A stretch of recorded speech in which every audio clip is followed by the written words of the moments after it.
बिस्मिल्लाहिर्रहमानिर्रहीम।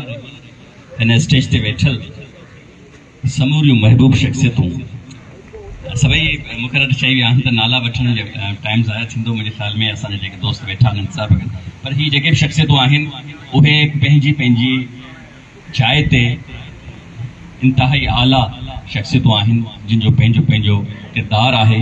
उन्हनि सभिनी खे ऐं हिन पंडाल में वेठल समूरनि उस्तादनि खे अस्सलाम वालेकुम। उमिरि अॼु गॾियाम, उमिरि अॼु गॾियाम ॾोथी उन्हीअ ॾेह जा। उमिरि अॼु गॾियाम ॾोथी उन्हीअ ॾेह जा। पाराबा पिरियनि जा उभी उन चयाम, पाराबा पिरियनि जा उभी उन चयाम, लही लोह पियाम लुत्फ़ साण लतीफ़ चए। अॼोको ॾींहुं यकीनन असांजे प्राइमरी उस्तादनि, असांजे उस्तादनि जे लाइ इंतिहाई अहम ॾींहुं आहे, छाकाणि त उन्हनि पंहिंजा लीडर, पंहिंजा उहिदेदार, पंहिंजी लीडरशिप खे चूंडियो आहे।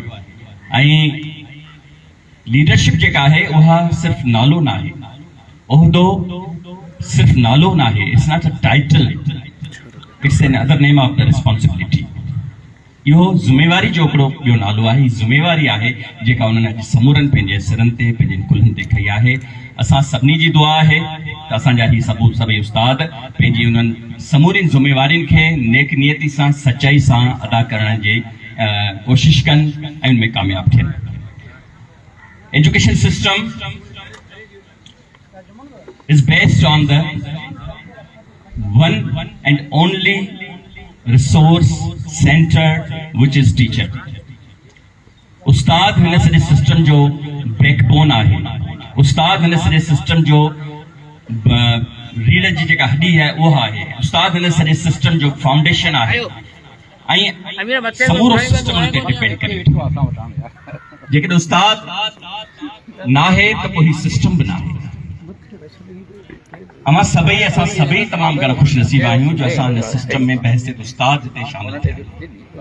पर ॻाल्हि इहा आहे त असीं सोचूं त इहो असीं उस्ताद छाजे लाइ थिया आहियूं, कंहिंजे लाइ थिया आहियूं। असीं ऑफिसर आहियूं त उहो कंहिंजे लाइ आहियूं, असीं उस्ताद आहियूं त कंहिंजे लाइ आहियूं, असांजूं ऑफिसूं आहिनि त कंहिंजे लाइ आहिनि, असांजूं सैलरीज़ आहिनि त उहे कंहिंजे लाइ आहिनि। इहो सभु कुझु जेको आहे सो उन मासूम ॿार जे लाइ आहे। उहो सभु कुझु इन मासूम जे करे आहे जेको असांजे स्कूलनि में वाझाए रहियो आहे। इल्म जी उन जंहिंजे अखियुनि में आहे, जोत उन जे अखियुनि में आहे। हू सुबुह सवेर स्कूल में अचे थो का आस खणी, का उमेद खणी। असीं कामयाबु तॾहिं आहियूं जॾहिं हू उन स्कूल मां वञे त उन जे अखियुनि में बि उहा साॻी जोत या उन खां वधीक जोत हुजे त यस मूं अञा अॼु कुझु सिखियो आहे, अॼु कुझु नई शइ सिखी आहे। तॾहिं असीं कामयाबु आहियूं as a teacher, as a officer. जेकॾहिं कुझु न सिखियो आहे त पोइ असांजो सभु कुझु बेकार आहे।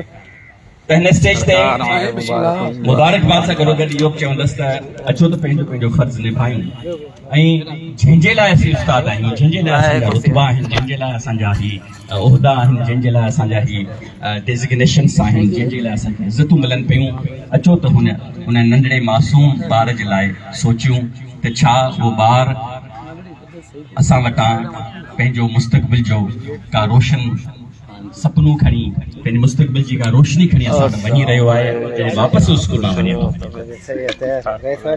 आख़िर में साईं तमामु